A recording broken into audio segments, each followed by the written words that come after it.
Good afternoon, everybody. Welcome to the course on principles and practices of process equipment and plant design. Currently, we are discussing week 9 NPTEL previous assignment solving section. I am Suraj P from Chemical Engineering Department, IIT Kharagpur. First question is, when there is a large difference between shell and tube side fluids or between ambient and operating exchanger, the suitable type of shell and tube heat exchanger may be a floating head, B fixed head, C both A and B, D none of the above.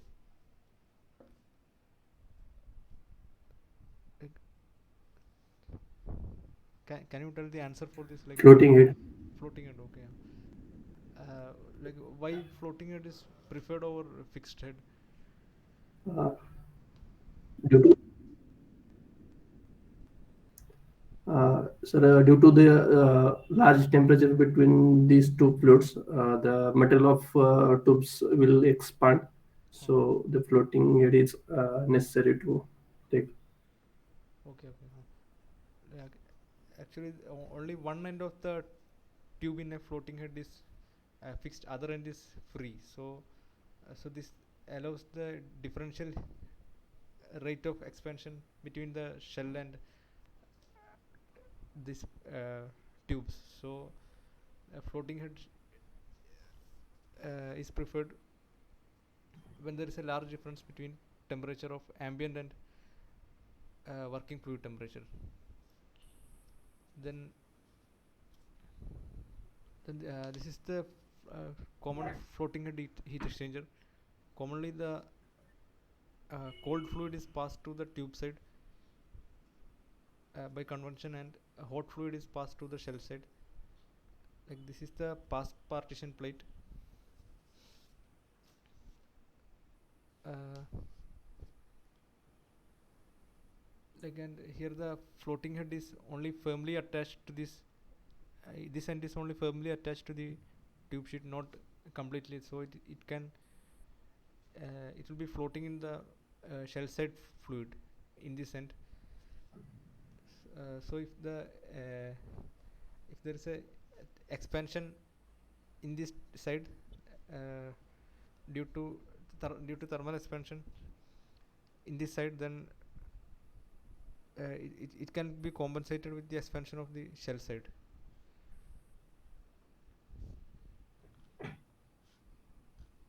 Then next one, consider the following two statement in the case of shell and tube heat exchanger. Statement 1, triangular pitch can accommodate more tubes in tube sheet as compared to square pitch. Statement 2, shell side pressure drop is lower in case of triangular pitch compared to square pitch. Choose the correct option from the following. Option A, both the statements 1 and 2 are true. Both the statement 1 and 2 are false. Statement 1 is true but statement 2 is false. Statement 1 is false but statement 2 is true.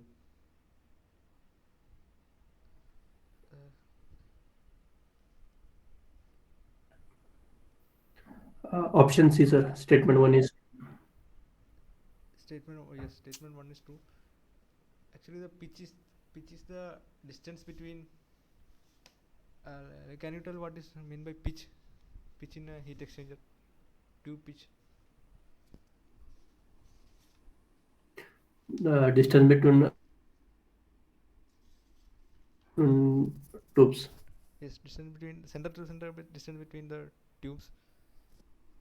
And there are mainly two types of arrangement, like square pitch and triangular pitch.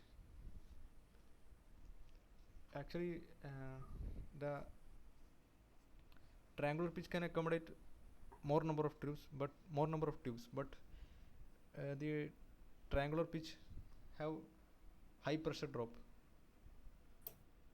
and the square pitch have less pressure drop, and cleaning is easier in case of square pitch. uh, and the and there is a relation between this the tube pitch and tube OD, like the minimum tube pitch should be 1.25 times that of this tube OD.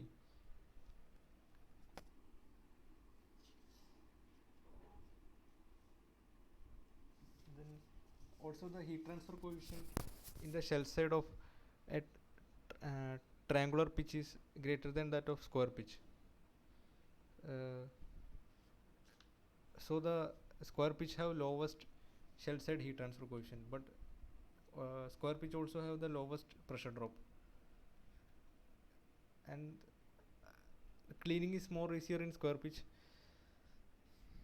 and the area that is occupied by a square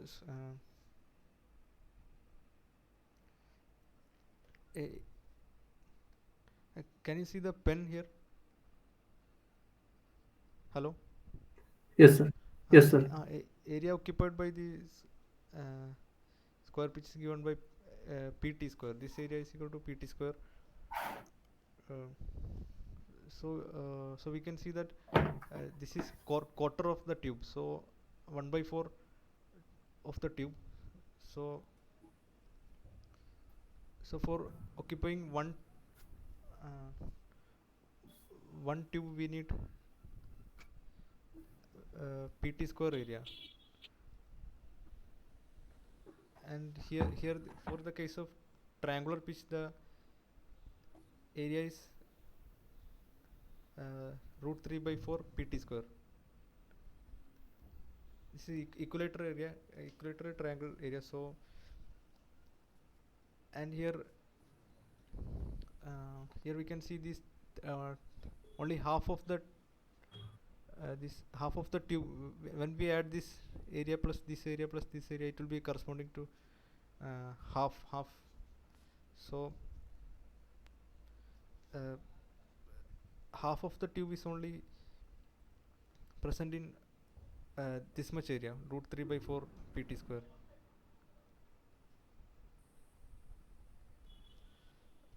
So for occupying one tube we need to multiply this by 2, so it will be corresponding to √3/2 pt square. So one tube will be occupied in this much area, √3/2 pt square, which is equal to 0.86 pt square.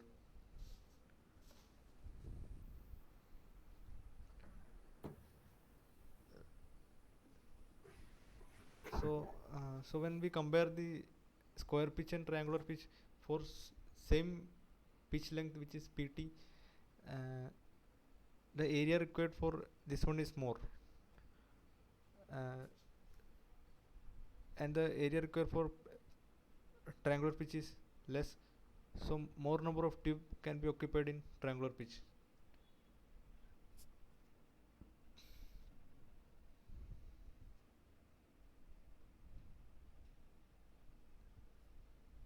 Then question number 3, like this answer is like, so what is the answer for this? Triangular pitch can accommodate, is this statement correct? Statement 1 is correct. Triangular pitch can accommodate more tubes in tube sheet as compared to square pitch.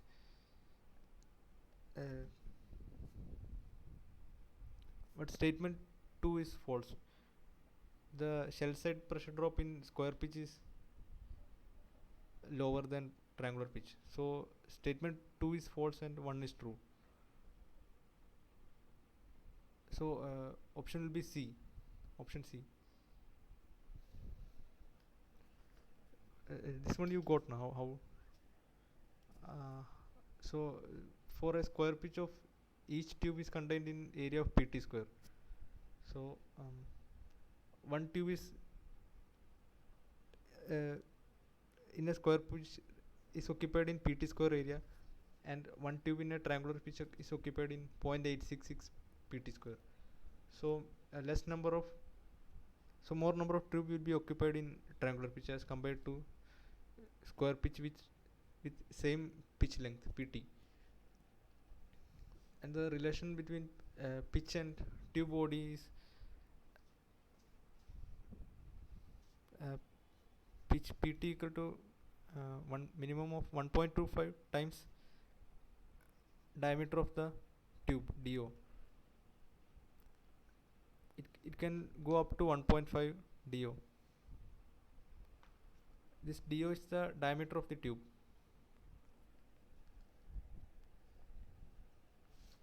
The next one, which of the following statement is correct about thermal safety valve?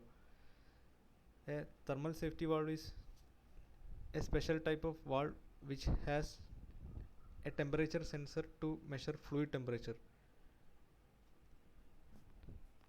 It releases overpressure due to thermal expansion of trapped liquid in the tube side of shell and tube heat exchanger. Option C, both A and B are correct. Option D, none of the above. So can you tell the answer, what is the function of thermal safety valve and how it works? Option B. Option A. Option B. Option B. Option B. Okay. Option B is the correct, because in a thermal safety valve there is no sensor.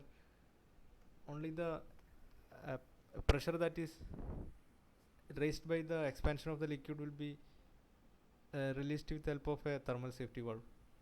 The overpressure raised due to expansion of liquid in the heat exchanger will be released by a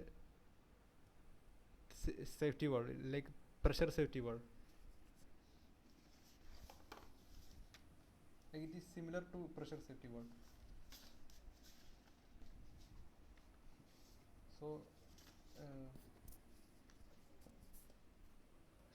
So it is a safety device which protect the heat exchanger. Like if overpressure in the system comes, then it is to be released through some way. Like pressure safety valve can be used for releasing the overpressure. In a pressure safety valve, a adjustable spring will be present to offset the internal pressure or system pressure, and a set pressure will be given to the safety valve.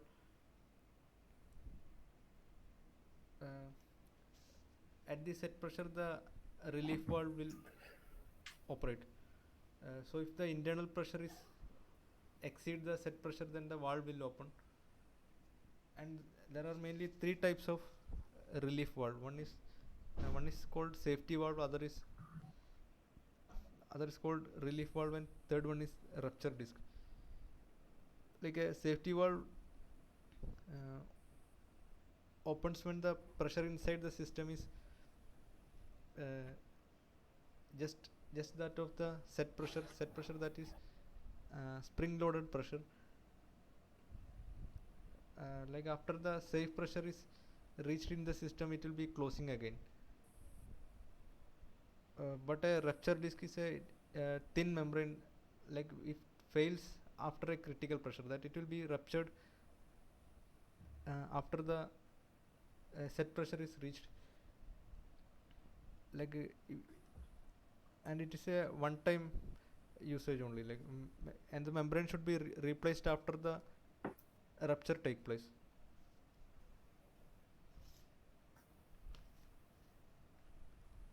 Next one, question number 4. Choose the correct statement about shell and tube heat exchanger. Statement 1, baffles increase shell side heat transfer coefficient. Statement 2, baffles increase the turbulence of tube side fluid. Only statement 1 is true. Only statement 2 is true. Both the statements are false. Both the statements are true.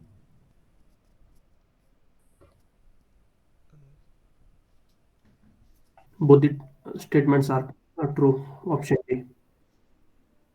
Like both the statements are not true, because like the baffle is present outside the tube side.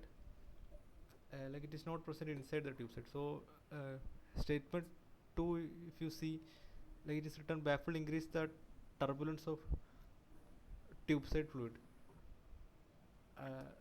Like actually the baffles are present uh, outside. These are the baffles. These are the tubes. So it can increase only the heat transfer coefficient of the shell side. It cannot increase the heat transfer coefficient in the tube side. So statement 2, it is written baffle increase the turbulence in tube side fluid.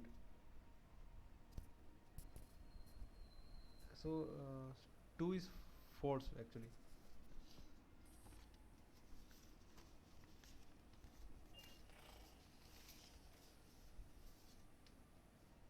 These baffles are used to used in the shell side of the heat exchanger. These are the baffles. It is used to direct the fluid stream across the tubes so that the cross flow will happen and a higher rate of heat transfer uh, than that of axial flow can be obtained. After after installing a baffle, we can obtain a higher heat transfer coefficient in the shell side. This because cross flow can occur after installing the baffles. Moreover, installing a baffle will increase the structural support to the tubes. It also prevent the tube vibration. Baffle also prevent tube vibration along with increasing the heat transfer coefficient in shell side. So baffles have three functions. One is to prevent the tube vibration, and next one is to provide a structural support to tube. Third one is to increase the heat transfer coefficient in the shell side. And it have no function with tubes in heat transfer coefficient of tube side. So statement 2 is false and statement 1 is true. So option A is the correct answer. And next one, find out the wrong statement about impingement baffle among the following. Impingement baffle is not required when shell side fluid is a liquid. It is fitted immediately facing shell side fluid and entry nozzle. It is fixed to the tie rods. For gas, vapor and slurry flows, impingement baffle is mandatory. So which of the statement is wrong in this? Wrong statement about impingement baffle.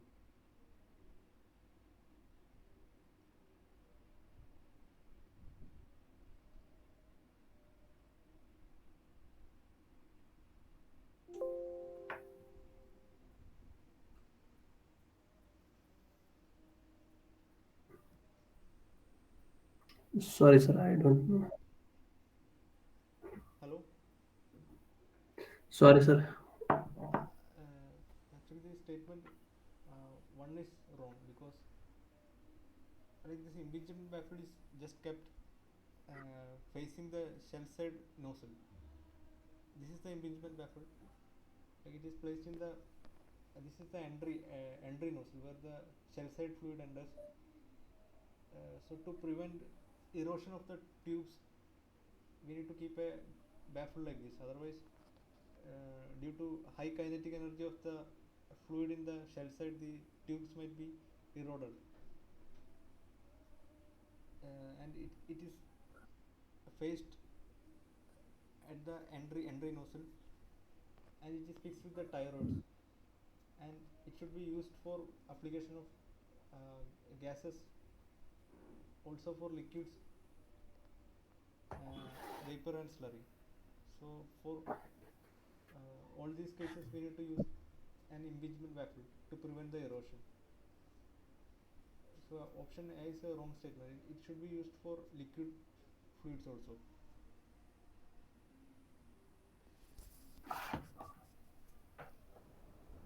Next one, choose the correct statement about tie rods and spacer sleeves in a shell and tube heat exchanger. The tie rod, the ends of a tie rod are fixed to the two tube sheets at the end of the exchanger. Spacers are used for ensuring fixed spacing between the two tube sheets. Tie rods and spacer sleeves are on the tie rod keep baffle fixed in their respective position. Tie rods and spacer sleeves provide mechanical support to the shell.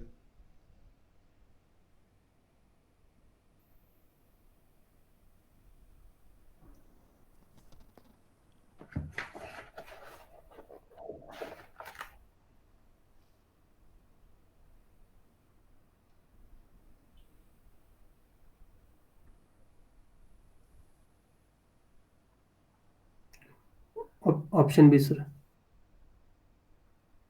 Option B is spacers help to uh, increase the distance between the to maintain a distance between the two tube sheet. Like actually, the spacer is option B is not the correct answer because spacer is used for between two baffles.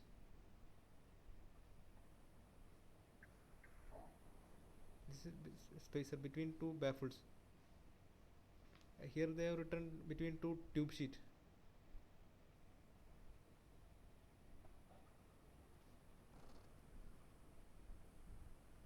Like spacer is used between two baffles, not between tube sheet.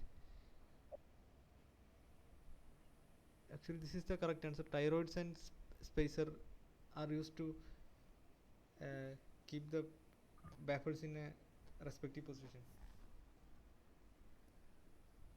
So answer will be C.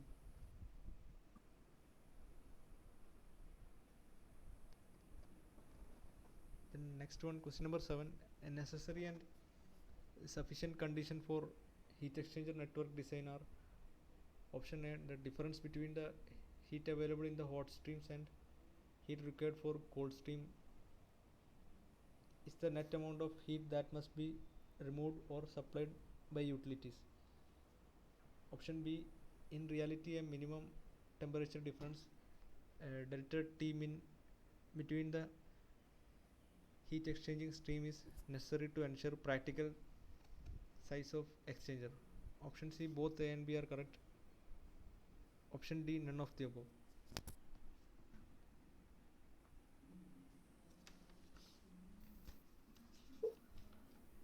Option C, both A and B.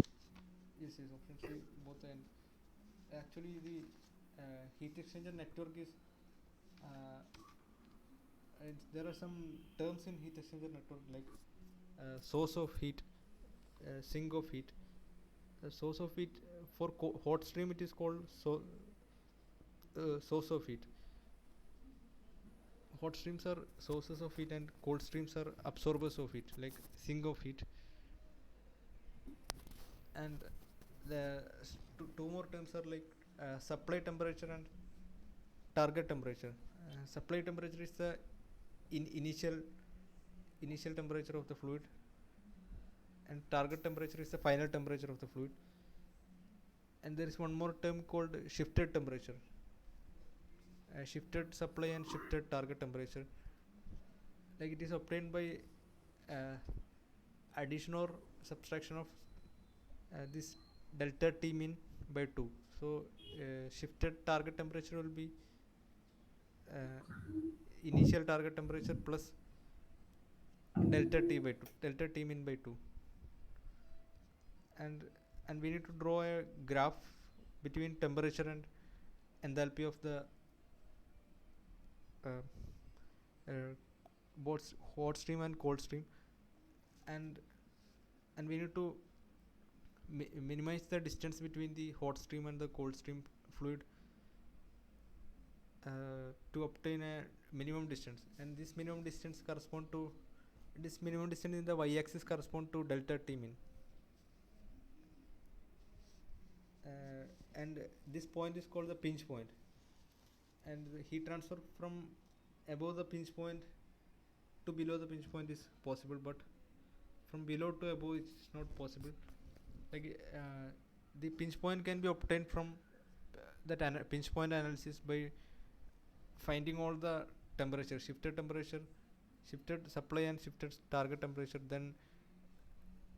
uh, then drawing that table, followed by finding the point uh,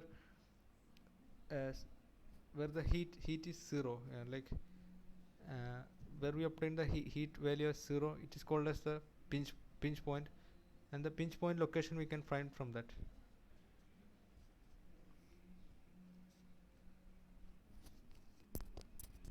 This is an example. Like this distance we need to minimize.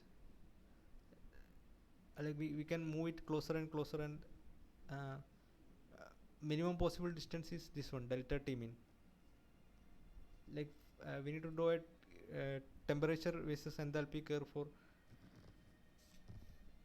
the two streams, like hot stream and cold stream. Then we need to move it closer and closer. Then a location happens where we get the minimum distance corresponding to delta T min. So this is the next question. Consider the following figure for pinch point analysis of two streams. What are the hot and cold utilities required respectively? Like they have asked for the enthalpy of the cold and hot utility required for this application.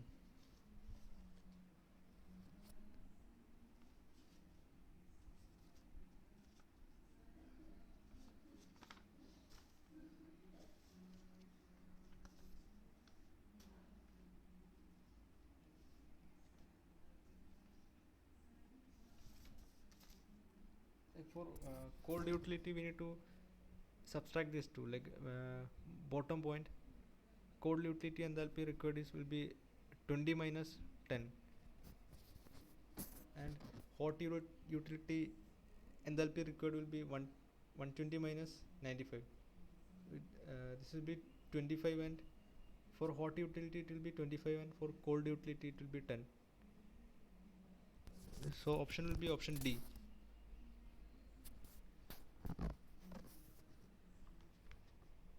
So next one, water flows through the shell side in a multi-pass shell and tube heat exchanger to be heated from 30 to 50 by a hot oil flowing through the tube side. The oil stream enters the heat exchanger at 95 and leaves at 60. The tube bundle contains 40 tubes with 30 mm outer diameter each. The overall heat transfer coefficient is found to be 290 watt per meter square Celsius, and the heat transfer rate is 160 kilowatt. If the LMTD correction factor Ft equal to 0.9, what is the effective tube length available for contact by the shell side fluid, L effective?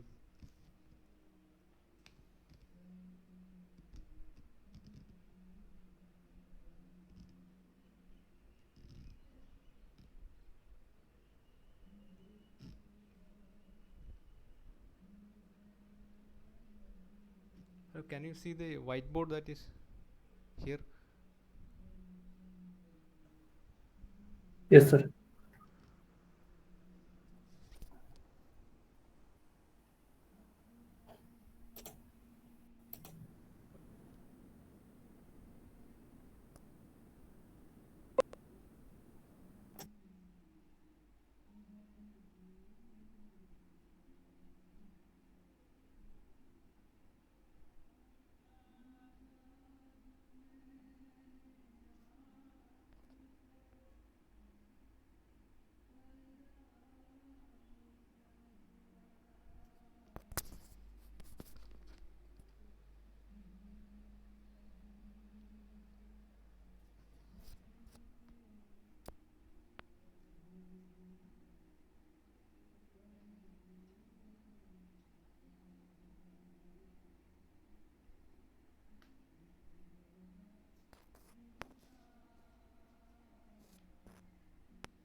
Hello, can you see the statement here? Yes, sir. Okay, like here we are asked to find the length of the tube, effective tube length.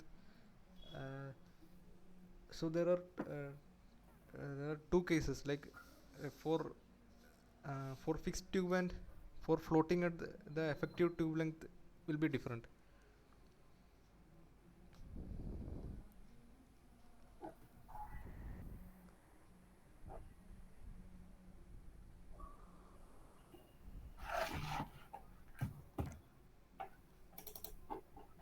Uh, Here it is written that the water is heated from 30 to 50 degrees Celsius. So first we can draw the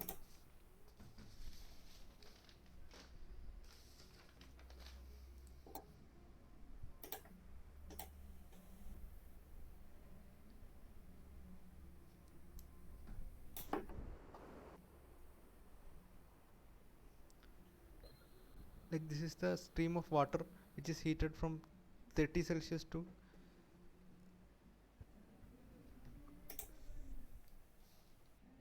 50 degrees Celsius.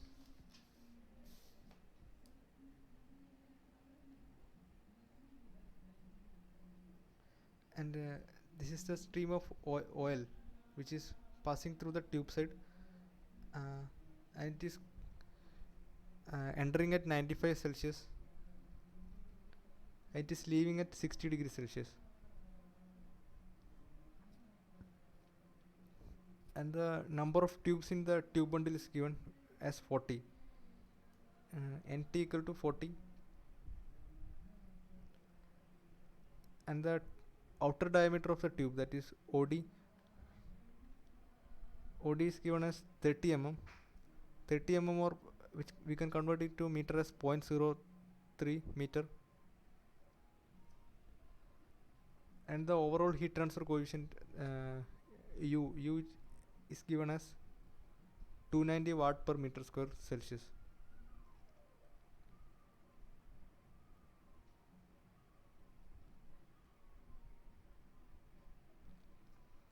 And the heating rate is given as 160 kilowatt.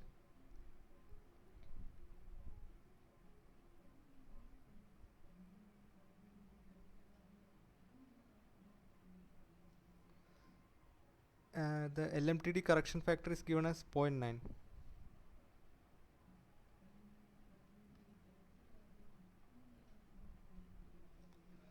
So first and we are asked to find the effective tube length. So we know the relation between heat transfer Q equal to and overall heat transfer Q equal to UA delta T mean into F. This delta T mean is the log mean temperature difference, and the A is the area of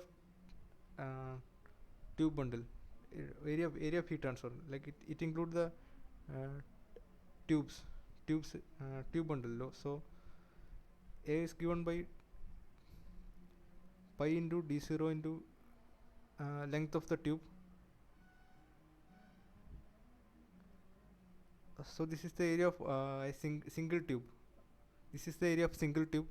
Then if we multiply with total number of tubes in the tube bundle, we will get the total area of the heat transfer in the outside of the tube bundle. Then we need to find the LMTD. First LMTD we need to find, which is here it is the counter current flow. So LMTD will be delta T1 minus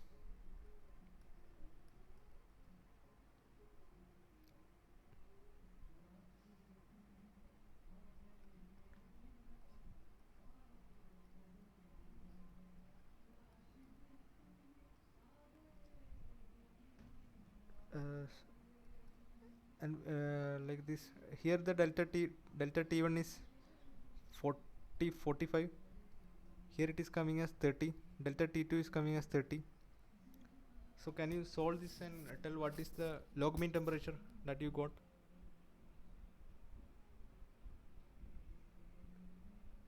uh, 45 here. This is the delta log mean temperature which we need to calculate by using this formula. Delta T1 is this temperature, like 95 minus 50, which is 45. Delta T2 is 60 minus 30, which is 30.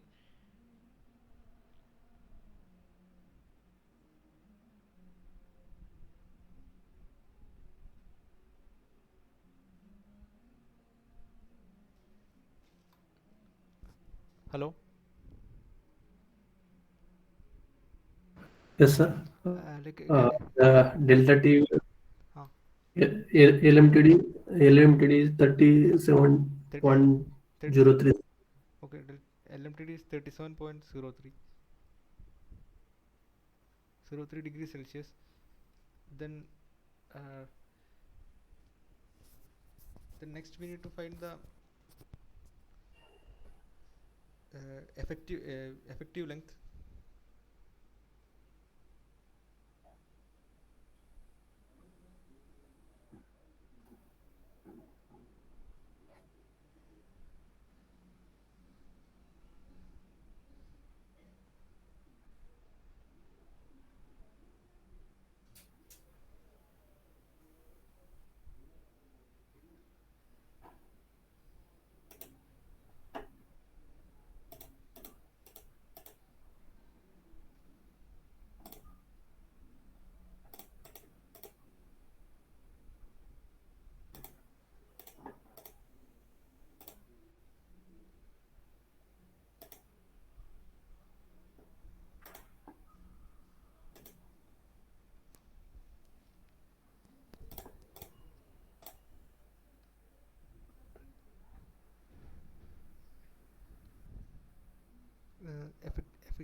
First we can write area equal to q by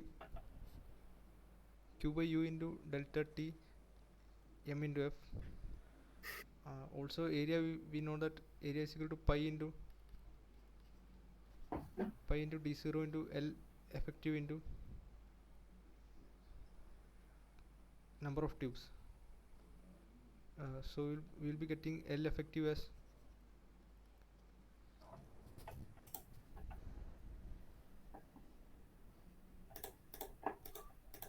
q divided by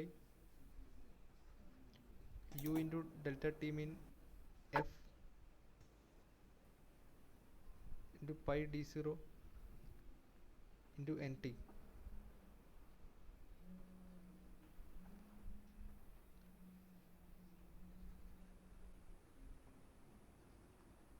So can you solve this and tell the answer?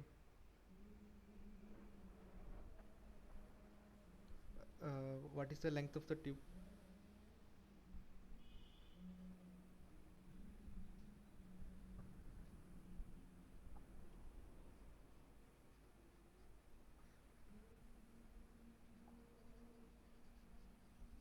Sir, I calculate the area of heat exchanger, heat transfer area. So I got the area 12.29 meters square. Like actually, first area you have calculated. Yeah. So like in area, how you estimated effect length? Actually length we didn't know, na? So we cannot find the area. So you By using uh, Q is equal to UA delta T LM. I find the area, and after uh, finding the area, I will calculate the length of effective length. yes, yes, yes. So yes. I did some mistakes, so I got the effective length 108 meter. So I think I did some wrong calculations. Okay, okay. Like the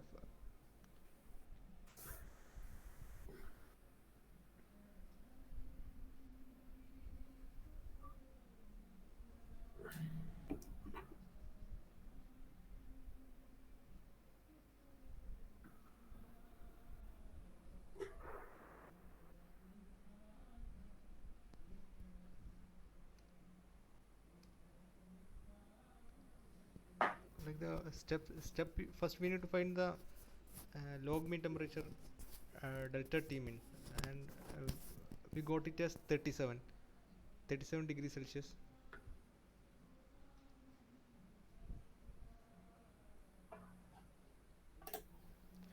Then uh, then we need to calculate the length of the tube. It is given by Q by U into A into delta T min. Q we know that 160 kilowatt, which can be written 160 into 10 to the power 3 watt, and U is 290. Then delta T min is 37. And then the fouling factor, LMTD correction factor is 0.9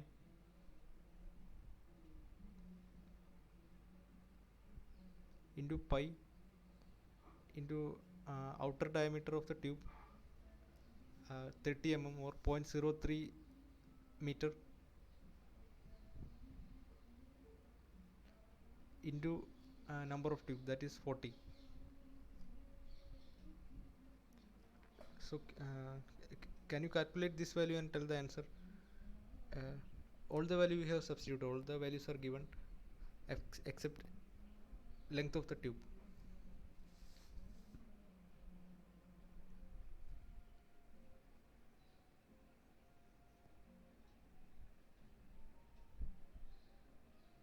Hello? Sir, I am doing calculation. Okay.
3.9.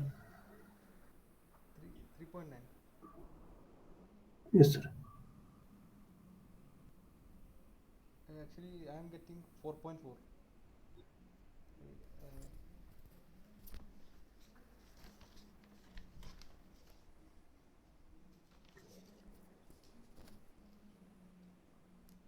Okay, sir, I will recalculate and do this. Okay. No. Actually, the first they have given the like the concept is that just we need to find first uh, log mean temperature. This is a counter current flow, so log mean temperature we can find out by uh, this difference minus this difference by ln of this difference by this difference. Then we obtain the LMTD as 37 degrees Celsius. Then all other values except the length is given. So we can find length as Q divided by U into this LMTD, and the area value we have substituted as pi into d0 into number of tubes into the LMTD correction factor. Then on substituting we will get the length of the tube as 4.4 meter.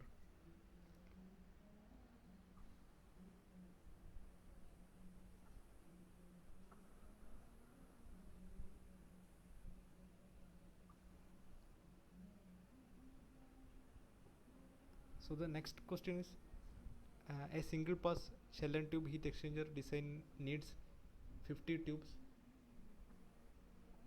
each with an effective length of 6 meter available for heat transfer. The area required for heat transfer is 23.9 meter square. Choose the minimum tube pitch for its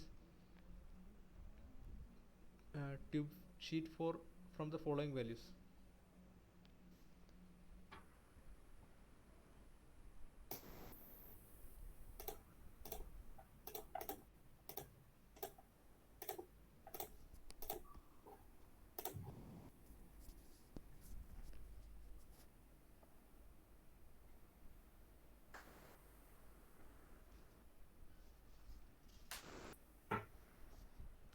Can you see this?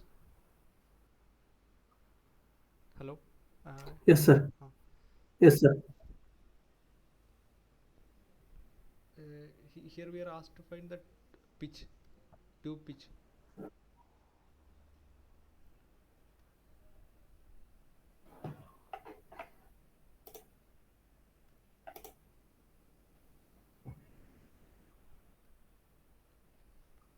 So the number of tubes is given as 50.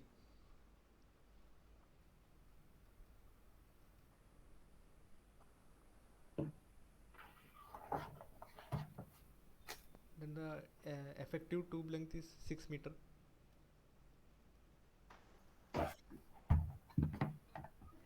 Then the area of heat transfer is 23.94 meter square.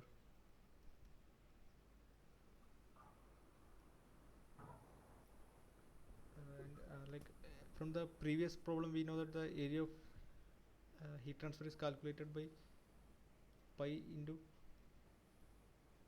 tube OD. Tube OD into length of one tube. This pi into if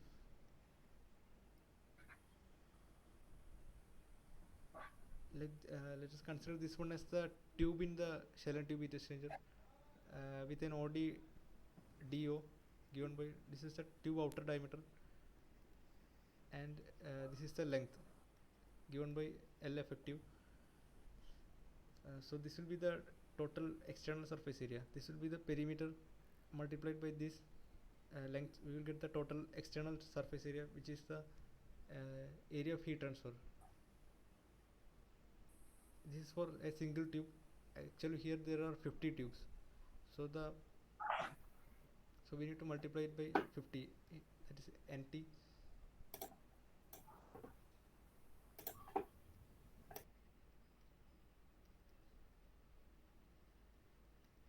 Here the tube outer diameter is not given, but the length of the tube is given as 6 meter, and the number of tubes is 50. So from here we will get the tube ODS. Can you calculate this and tell the tube OD?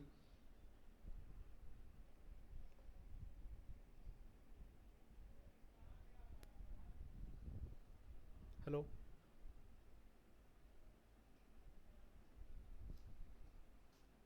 This is the tube body DO 25 Twen- 25.4 mm. 25.4 mm. But actually here they are asked to find minimum tube pitch. We know that the pitch PT and the tube outer diameter is related as PT equal to 1.25 DO.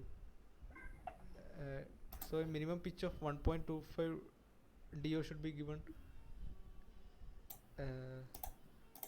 So for the integrity of the tube layout, otherwise the tube layout will not be stable if we use pitch equal to diameter of the tube, and it can go maximum up to 1.5 DO. So on doing this, we will get 1.25 into 25.4, which is what is this value? Can you tell? 31.8 mm.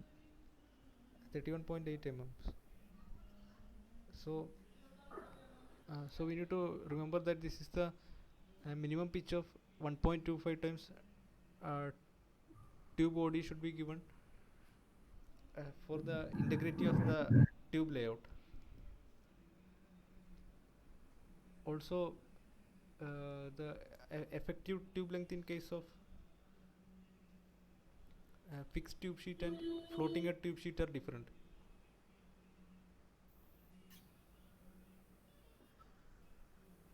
Like this is the tube bundle for a fixed tube sheet.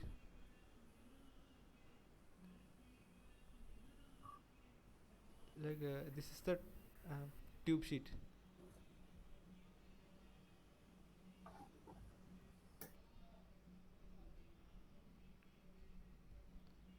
This is the tube sheet.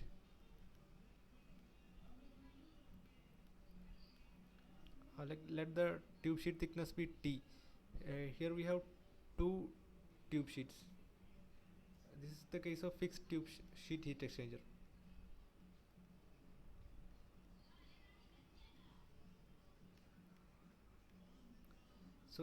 So after calculation of uh, effective tube length from the heat transfer area calculation, after calculation of the length of the tube from heat transfer area calculation, we need to subtract the this tube length, tube sheet thickness. This T is the tube sheet thickness.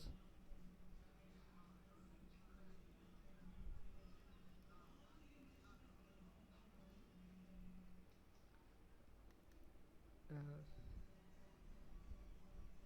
Look, this is the total length from including the tube sheet. So L minus 2T. Here in the case of fixed tube sheet, we have two tube sheets.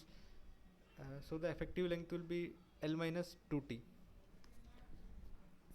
But in case of a floating head heat exchanger, I have here just drawn the tube bundle. I haven't drawn the shell side of the heat exchanger.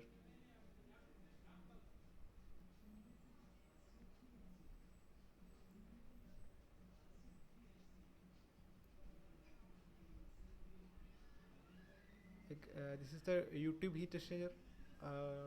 It is similar to floating head heat exchanger. This is the tube bundle for U-tube heat exchanger or floating head heat exchanger. Like this is the tube sheet. Only one tube sheet will be present in the floating head heat exchanger or U-tube heat exchanger.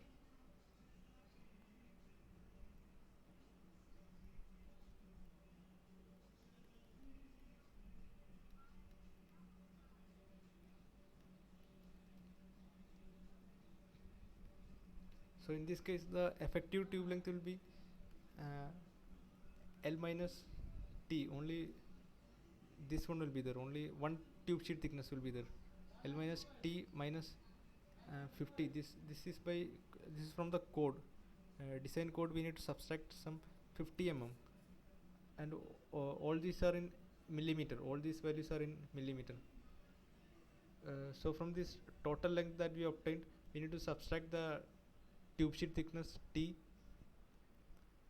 followed by 50 mm to obtain the effective tube length.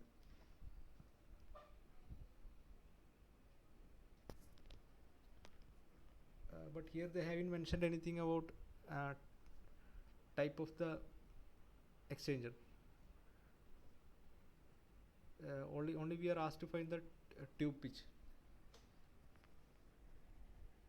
So is this clear to you, this one, this problem? Yes, sir. Yes, sir. Okay then. Do you have any doubt? Sir, I have a doubt related to pressure drop in a previous week lecture. So Like doubt related to you said that, safety valve. sorry, sir. This one. No, sir. Sir, you said in our last lecture, if we increase the flow rate and increase the diameter of heat exchanger to minimize the pressure drops. Okay. Okay, actually uh, that will be related by that Hagen-Poiseuille equation, that delta p by L equal to,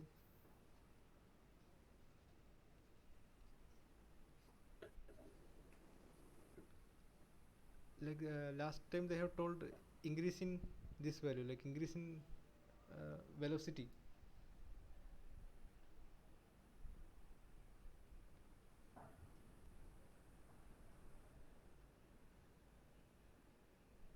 I am taking that last week's question.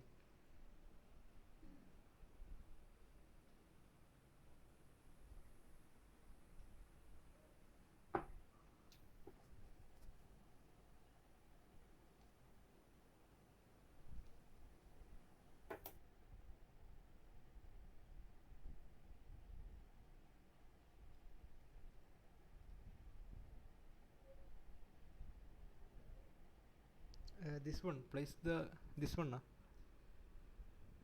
Can you see this one? Yes, sir. Yes.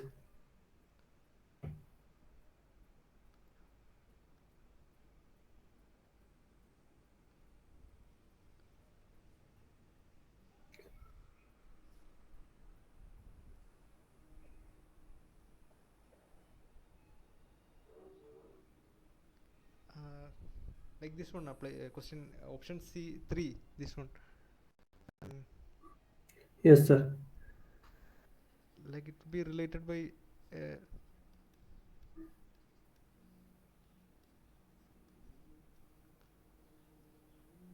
this.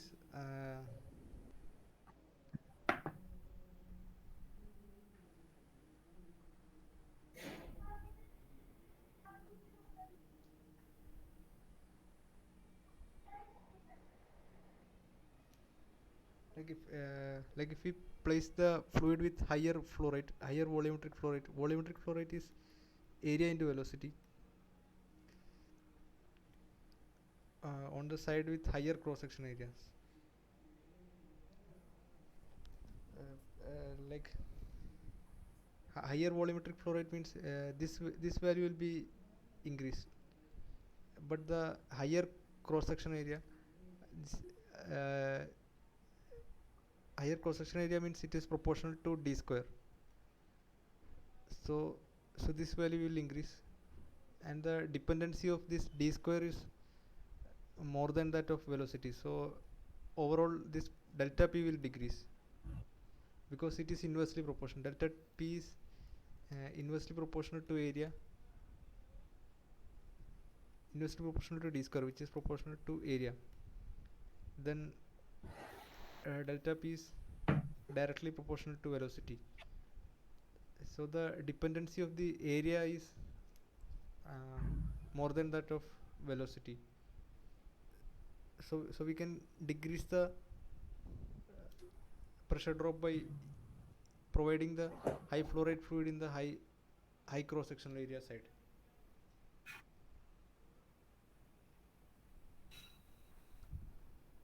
Like this equation, no, this is that Hagen-Poiseuille equation.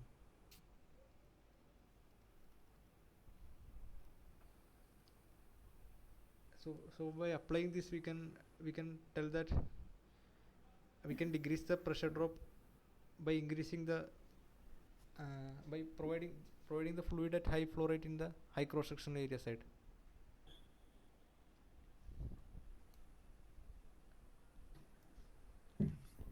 Like Yes, sir. I understand. uh,